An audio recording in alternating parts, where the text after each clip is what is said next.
Day 16 of the federal election campaign will see the leaders of the major parties in central Canada and one here in our city, Liberal leader Justin Trudeau. He's in Northern Ontario this morning before heading south to Peterborough for a rally tonight. Conservative leader Andrew Scheer is making an announcement in Montreal. Green Party leader Elizabeth May is also in Montreal for the day. The New Democrats' Jagmeet Singh is spending a third day in BC. He's campaigning on Vancouver Island today. And People's Party of Canada leader Maxime Bernier is here in Calgary for a rally with candidates tonight at the Met Centre downtown. And this is where we bring in Danielle Smith from Global News Radio 770 CHQR to continue this conversation. Danielle, you're having Maxime on your show today. No doubt you've got a lot of questions for him. Yes, it'll be interesting to talk with him. He's all of a sudden become a more serious candidate now that he is being allowed into the debates, and there's a potential for his party to be competitive, not only in his own riding, but for others. So we'll talk about that.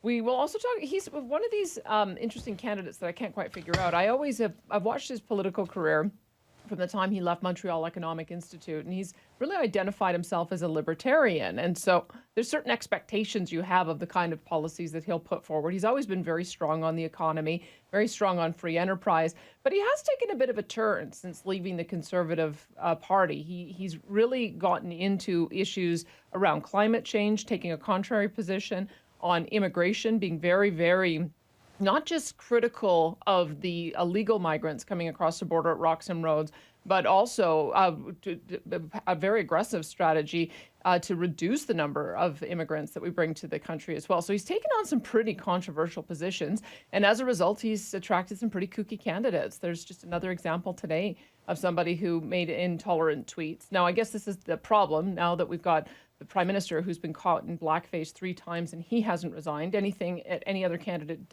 does has to rise to a certain level to be a firing offense. But I do still think it goes to the credibility of the party when you do have those kind of candidates making intolerant statements. In this most recent example, they were just in March of this year, so it can't be written off to youthful exuberance. And so we'll have to talk through that, and then as well some of the other policies that he's trying to make a breakthrough on.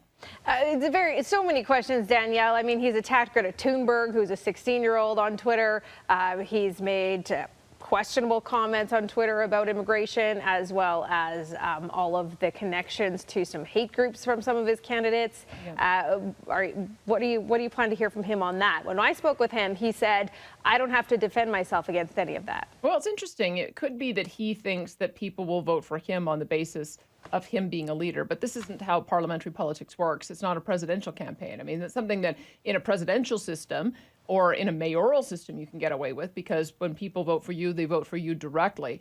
But in a parliamentary system, you're kind of carrying the weight of your entire team with you.